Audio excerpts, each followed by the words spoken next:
Hi, this is Heather Lursey. Welcome to the channel. Before I've mentioned that I work for a school. The school that I work for teaches a Montessori education. Both of my boys happen to also attend school there, and so they went to Montessori from the time they were 2 until they graduated from high school. I'm often asked exactly what is Montessori. Montessori is a philosophy. So it's not something that is licensed or copyrighted. Really, anyone can open up a school and call it a Montessori school.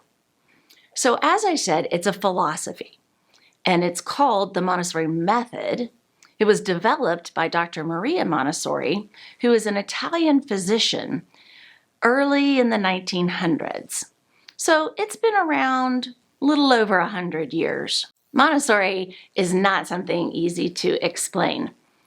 I've been asked 100 times more to give an elevator speech for what Montessori is, but it takes a long time to truly understand it. And I would say it really needs to be experienced. But I can try and boil it down to a few points that will hopefully start to make some sense. So what is Montessori? Obviously, I've said it's a method of education. This education divides children's age groups into 3 different groups. 0 to 3 is called infant. The 2-year-olds is called toddler. Those ages are not necessarily divided into groups or ages of 3. But once you enter primary, that's where it really starts, the 3-year cycle. So primary school, some people call that preschool, is age 3 to 6. Lower elementary would be 6 to 9, upper elementary 9 to 12, and so on. These are the planes of development, and that's what Dr. Montessori used to give structure to her method. The 3-year cycle is really one of my most favorite things about Montessori. You have mixed age group in one class. So we'll take primary. You have 3-year-olds, 4-year-olds, and 5-year-olds.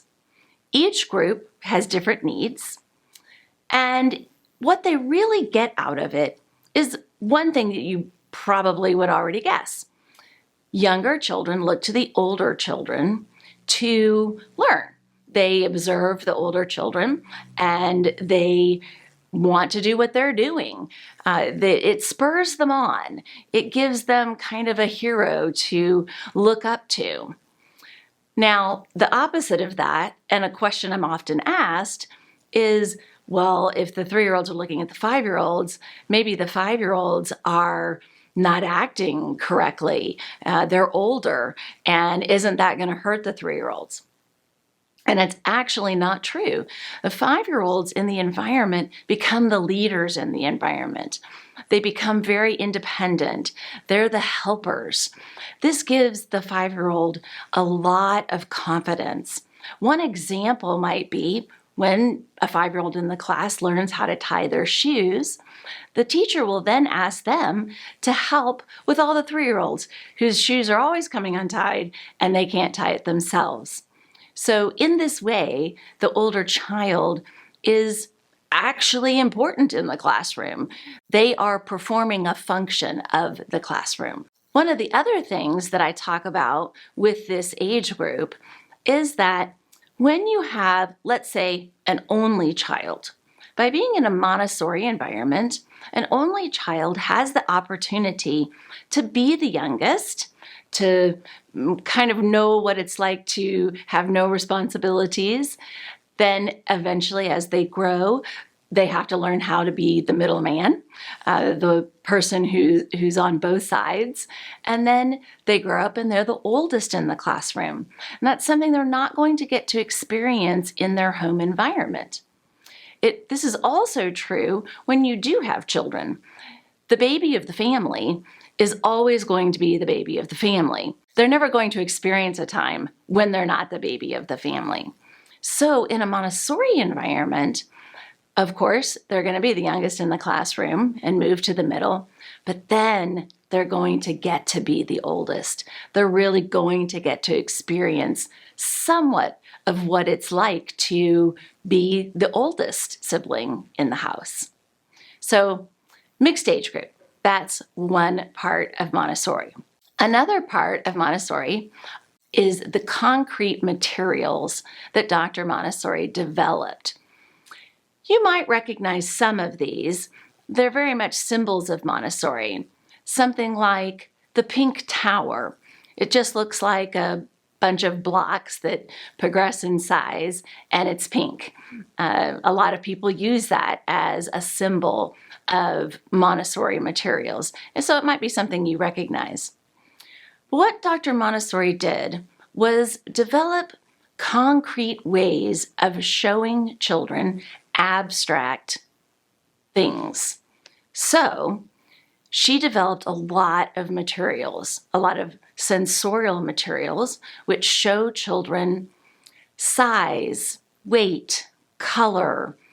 She developed materials to help children start to learn how to read. She developed Montessori math materials that truly are unbelievable. I've said many, many times that I learned more Montessori math when I took my Montessori training the year I ended college and I was 21 years old. I really understood math concepts that I had never understood before. So those concrete materials really help a child to understand what is behind whatever it is that they're trying to learn. The third thing is that each child is treated independently as a unique individual. Of course, they function in a community, in the classroom community, but each child is allowed some autonomy to choose things that they would like to do.